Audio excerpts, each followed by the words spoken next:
Martedì 11 settembre. Martedì 11 settembre.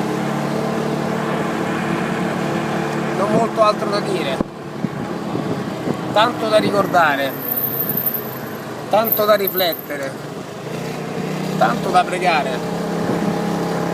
E secondo te sto male? Ho fatto un pranzo di lavoro con un nuovo amico. Si è ragionato, si è valutato e qualcosa si farà. Siamo pieni di difficoltà e il gran culo è proprio questo: potersi vivere le proprie difficoltà, le prossime difficoltà, quelle di quello che può far fenomeno mo con Astra e che supera in doppia striscia continua perché stai a 28 km/h facendo un video. Sono miracolato perché mi posso vivere la giornata e tutte le difficoltà che la vita mi pone davanti, e quando le supero mi sento forte, mi sento bravo, mi sento figo. Secondo te sto male? Grazie a Dio per tutte le difficoltà che mi mandi tutti i giorni. Viva la vita!